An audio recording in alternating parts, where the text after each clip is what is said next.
If, for example, you have a nonprofit and I have a nonprofit and we serve similar people, if you close your doors, there's still a need for you because we were still serving more, but now I'm going to have to do more with the budget that I have.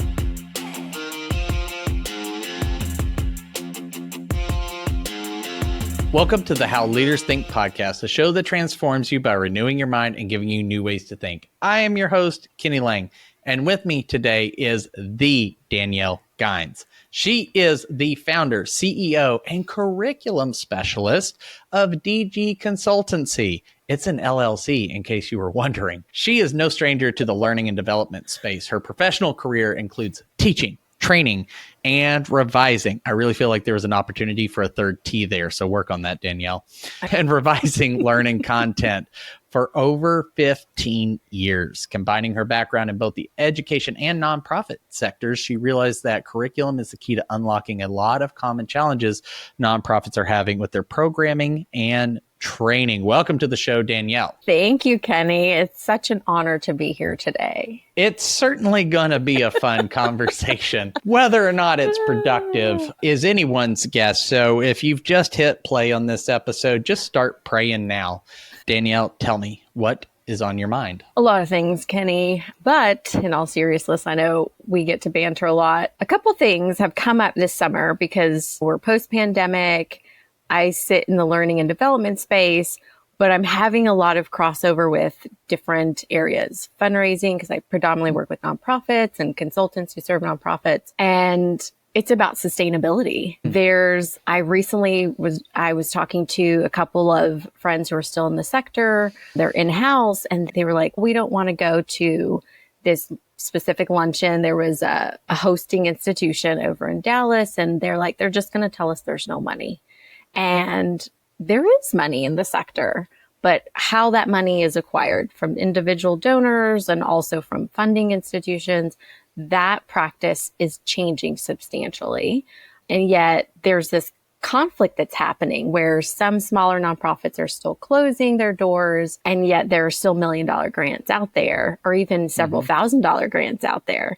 So this week so far has been like, okay, how do we build sustainable, truly sustainable practices that really aren't happening? We talk about strategic partnerships. What does that really mean? We talk about collaborating. What does that really mean?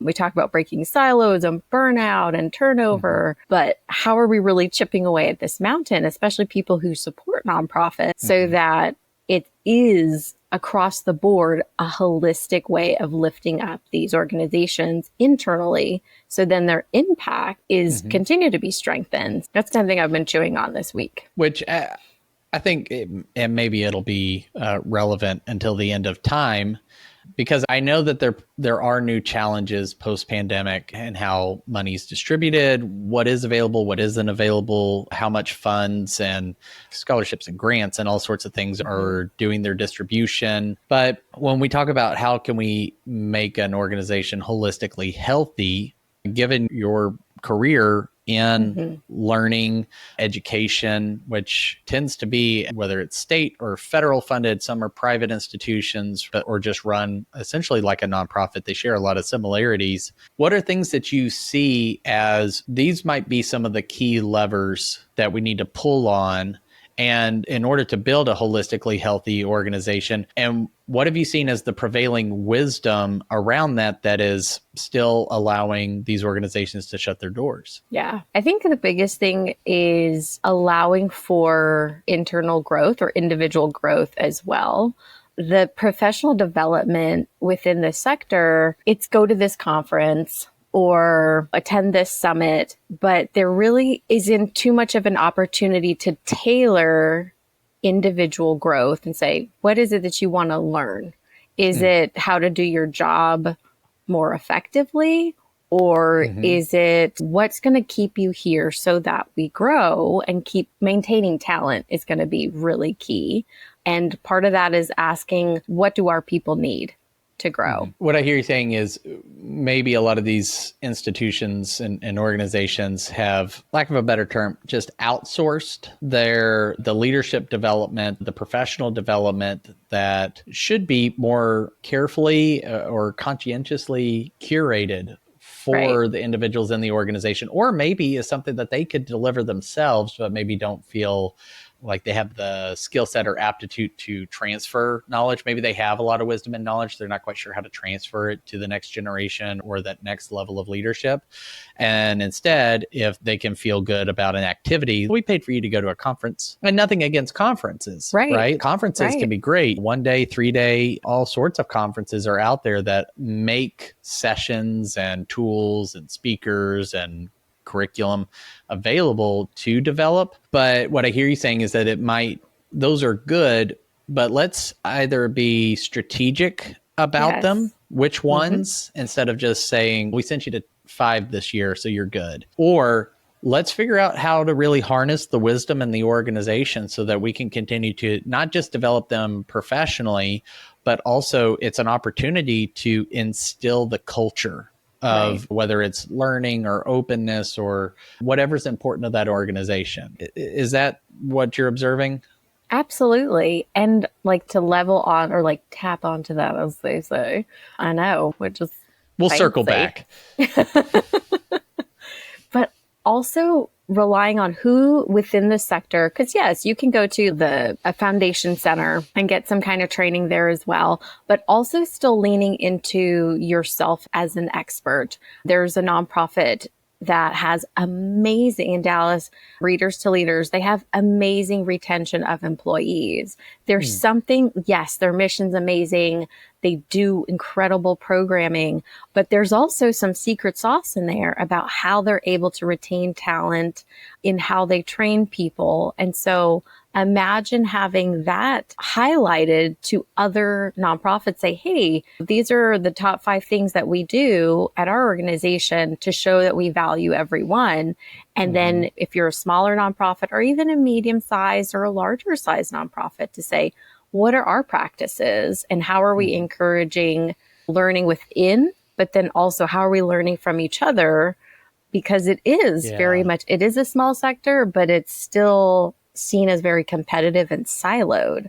So coming back to that, how can we partner in a more efficient way that's non-threatening? I'm not going to take your donors, but if, for example, you have a nonprofit and I have a nonprofit and we serve similar people, if you close your doors, there's still a need for you because we were still serving more, but now I'm going to have to do more with the budget that I have. So if we're able to lean on each other a bit more strategically as well and learn from each other and set up in a way that's, hey, did you go to that conference? Maybe we could do like a lunch and learn for both our organizations, something like that, to bring it, implement it, bring it in and rely on each other and be accountable to each other from what we learn too. It's sort of we're better together mentality. And in it's not exclusive to for-profit, but really in the marketing world, there is a methodology or approach that's gaining a lot of traction.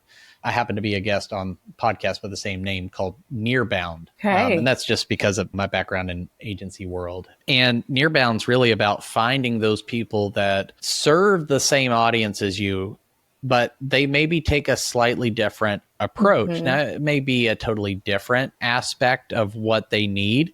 I think unless you are just massive as an organization, there's no way you can meet every possible need of a specific people group. I don't care how specific you get, there's going to be these trailing symptoms and needs and circumstances that, as Andy Stanley said, it's like you can choose to partner or pioneer. You're probably better off partnering. Oh, yes. And getting the benefit of someone else's expertise on a really specific service to be offered. So I love that, but I've not heard as many people talk about either looking for it or advocating for it in the service side of things, as opposed to say, we're going to do a collaborative marketing effort on this sort of thing.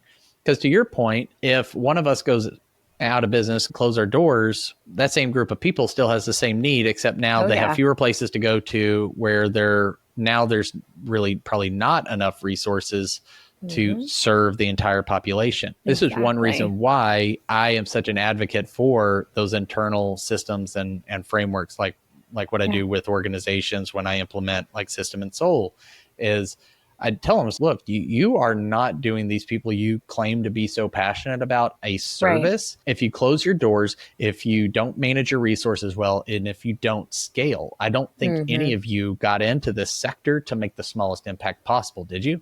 And while I love the saying, nonprofit is a tax status, not a growth strategy. Oh, absolutely. Absolutely. My friends get shocked because, and I'm not walking down the political route, but the presidential debate, that entity is technically a 501c3.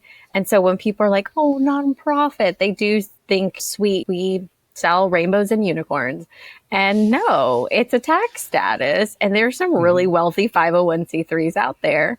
Not to say that the entity that sponsors the debate is the same as the Ronald McDonald House, but it's a reframing of the mindset, and it's internal and it's external. It's how we market it. It's how we tell ourselves what we are going to do and how we're going to advance. With curriculum, when it comes to programming, because that's my specific area, there's a lot of emphasis on we have to fund for the program. But if you're not looking for gap, then your program isn't going to be as effective, like you said. Absolutely. You said something in it. I should have jotted a note, but it made me think of something. But it'll come to me. Senior moment, I guess. I believe it. If it's meant to be, it'll come back to you. Release the butterfly.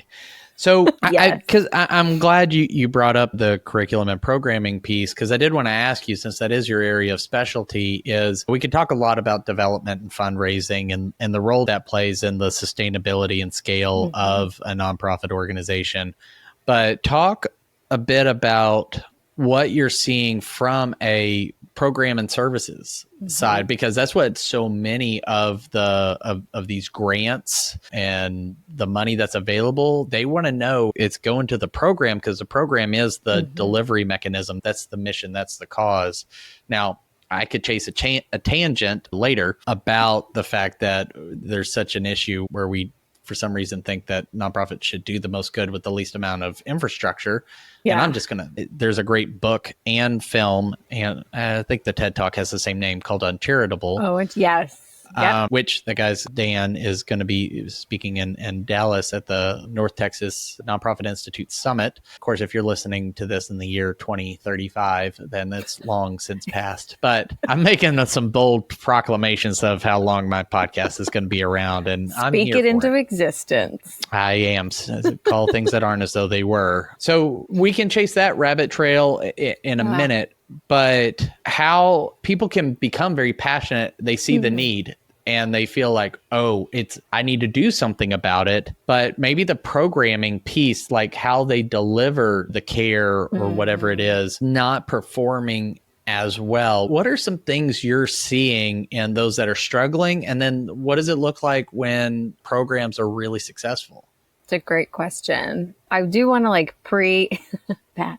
I do want to say something before. Not everyone needs to start a nonprofit. I think we should also tap that in, because there's sometimes we are in our circle of influence and our own experiences in our regions and say, wow, there's this need right now in my specific neighborhood for after school care, right? For example. The first thing that we should look at is what is already in existence. What program is in existence? What responses and resources are already being utilized, and then go from there, because maybe there's a gap in their delivery that you can help with versus you establishing a whole new nonprofit, getting a board, coming up with the right documents, filing, and then starting to fundraise or write a grant. I will say that ahead of time or before I go. I think that's worth rewinding and listening to several times over. I think that there are a lot of problems that would be solved if we would just first look around at what someone else is doing and then add our effort to that.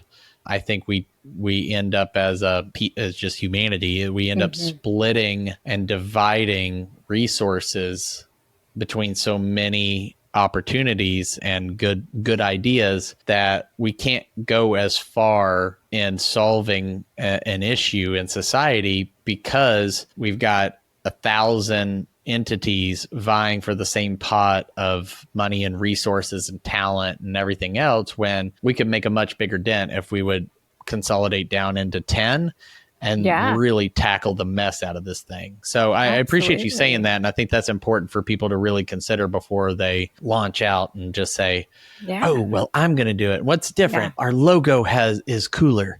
But go ahead and talk about what are the difference in structures, or what are those telltale signs of underperforming, poor performing programming versus really successful? It's definitely going to come down to how many hats you're wearing. Because I'll have a small to medium nonprofit and they won't have programming staff, or they won't have someone that's focused on the curriculum or the program design. And so they're like, I just implement, and there's no time or moments of reflection. And this isn't a criticism, like they're under the crunch, because what you mentioned earlier is let's do more for less. That's not a badge of honor. I mean, I made this terrible, it's not obscene joke once, because I come from education and nonprofit. And I was like, I guess I don't like money. Huh? Like, why is that even a thing? Like, why did that come out of my mouth? Because there's something about these two, especially these two sectors, where it's about impact and quote unquote loving the job.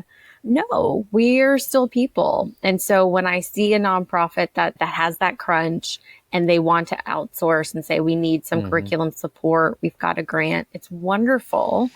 But I do have concerns for sustainability, because I'm not always going to be there. And so the programming, we talk about it. We have moments of what's the next step? What can you do? How can we build in a system that is more evergreen, that you can check back to or you can update? But that program is not going to be able to scale as much because it doesn't have the internal labor force, but also system in place.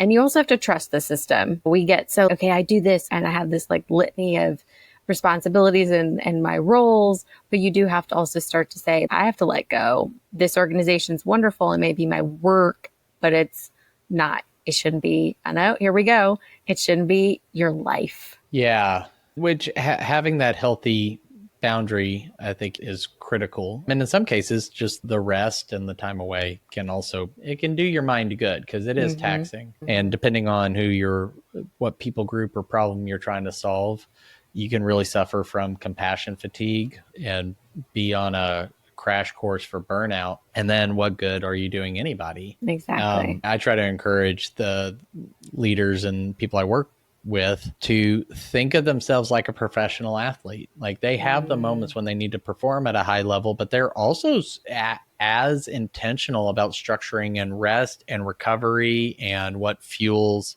their bodies for the game and things like that. When you make a living with your mind, or maybe it is really physically taxing because of the work that you're doing in the community, you can take what you do seriously without taking yourself as seriously. And I think that's when people tend to tilt towards that burnout moment, is they think if it's meant to be, it's up to me. And while you can be a part of the solution, the fate of the world and this people group do not rest on your shoulders. Exactly.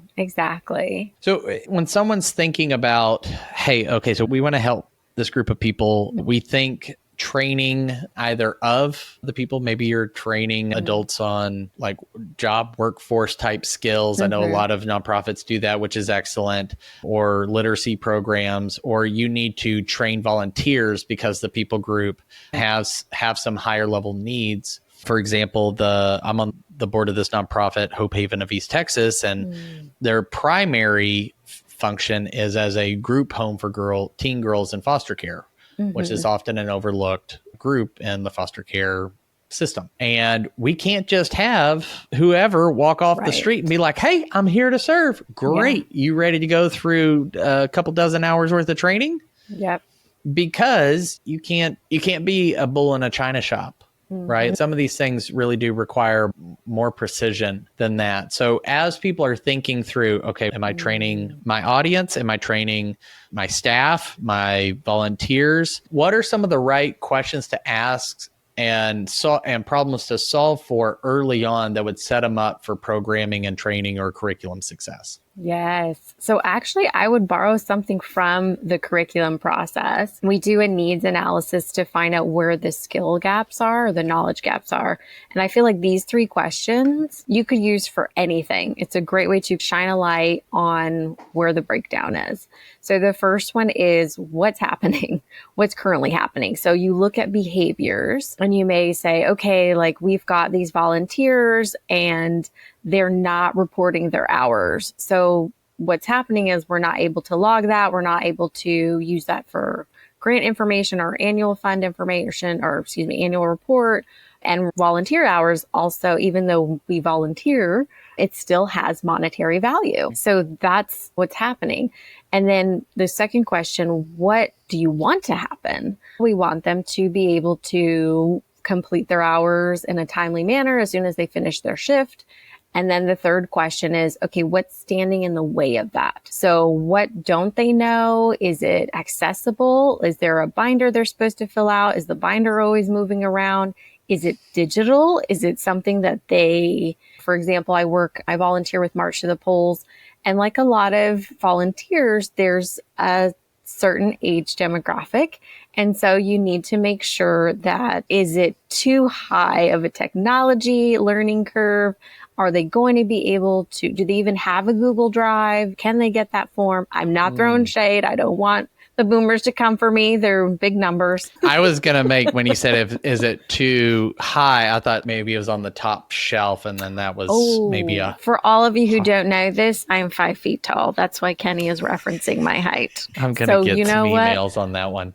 Yeah, that's right. The boomers will come for me. The shorties will come for you. And then that's it. We'll have to, I don't know, change our identity and become new people. I've been working on that. Dear diary. So, I love that process, which makes it seem, not to quote a former employee of mine, it ain't rocket surgery, is what's going on? What do I wish they were doing? Right. Okay, what would be getting in the way of that? And Exactly. obviously you can just ask some people, and because people generally don't have a problem complaining, but find that out. Now, when it comes to, we've gone through that process, we feel like we've got the right answers, but I don't think that there's just one best way to deliver that training and that information, to have that transfer of knowledge and to bring them along. How do you go about advising these nonprofits on, hey, great, we've got the answers, we know what we need to talk about, but now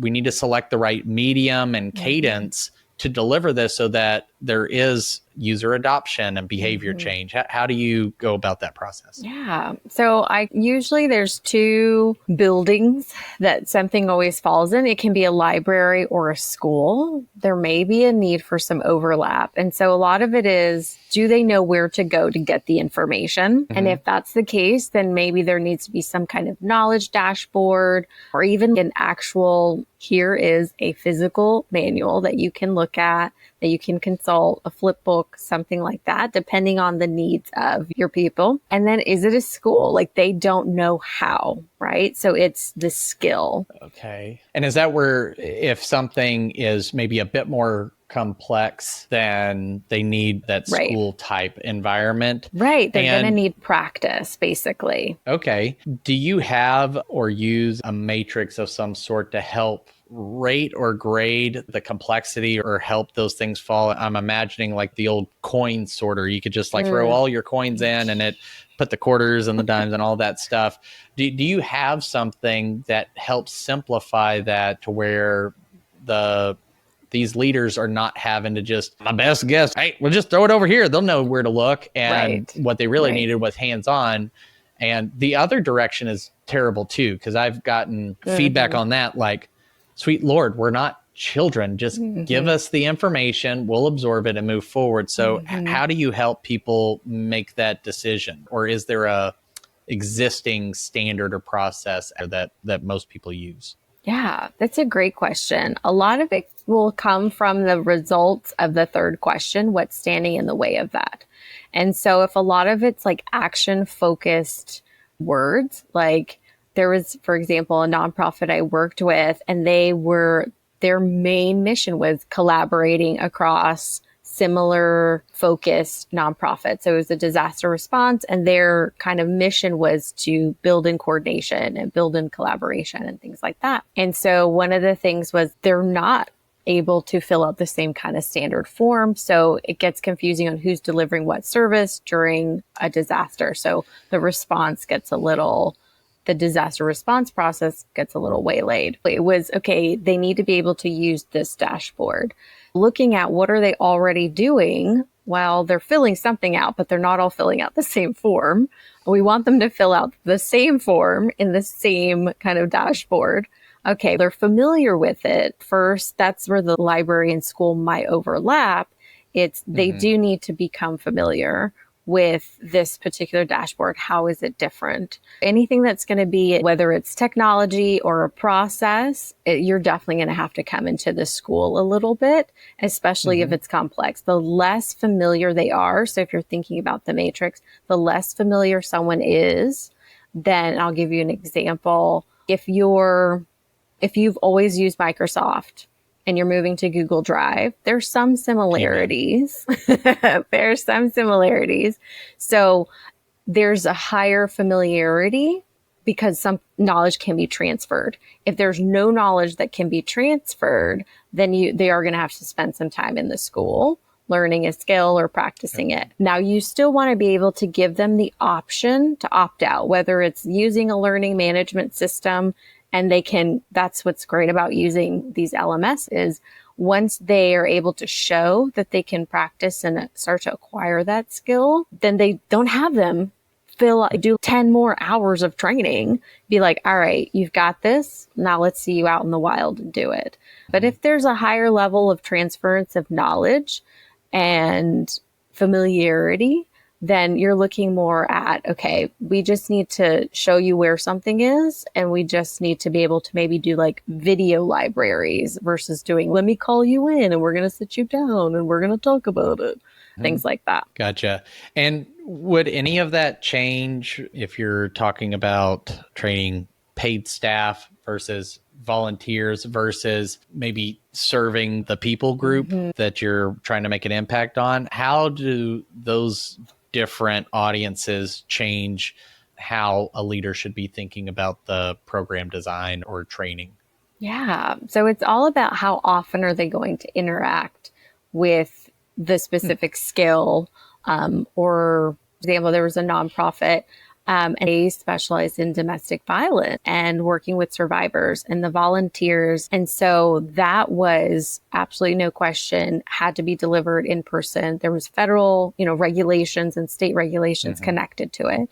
In those instances, the level of training for the volunteer was, I wouldn't say like exactly the same as staff, because staff received a bit more training, obviously more regulated training and required training, but it was at a higher level than maybe if you were saying, I'm a volunteer for the food bank this weekend. Again, it depends on who are you serving, and then how deep does it need to go from there, something like that. Gotcha. If we're connecting this with what we started the conversation with about how do we make nonprofits holistically healthy?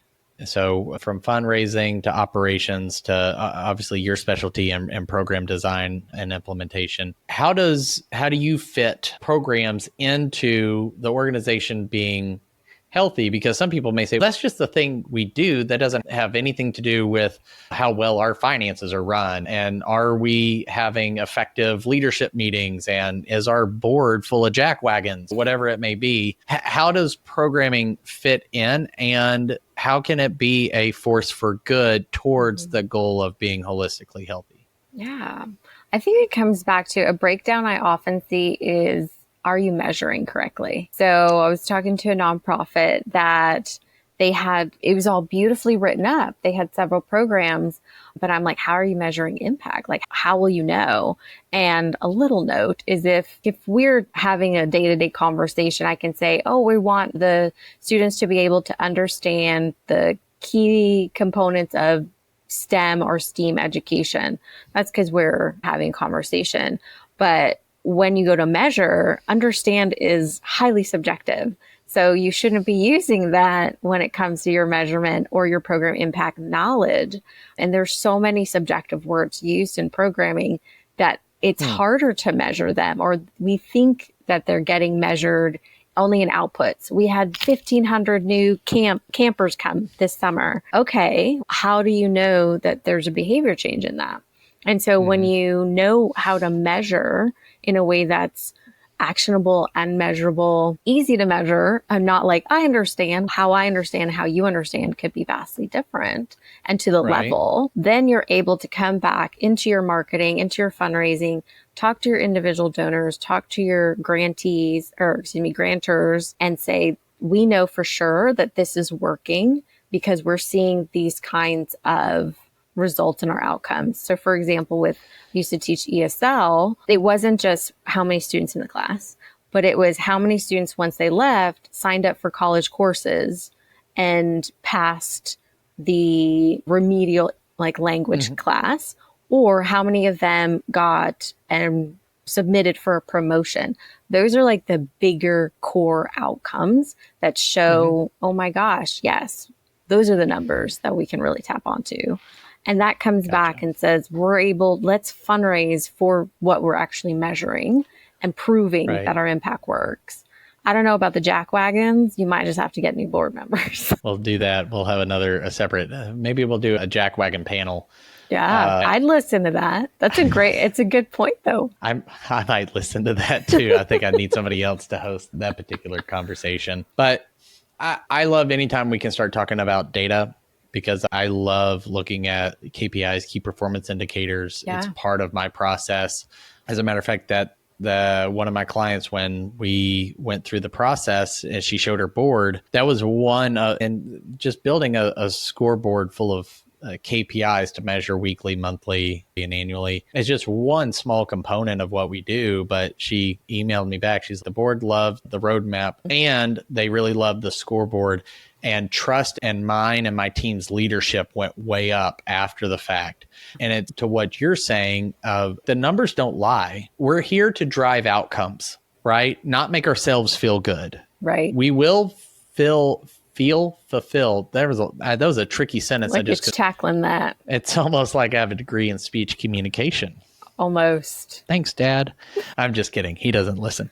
But not yet. I'm going to get him. I think when I hit top 2%, he might listen, but it's just, you got to hit those numbers. Oh, wow. Speaking of which, wow, this conversation took a sharp left. It did. So metrics, numbers. Metrics and numbers. Thank you, Danielle.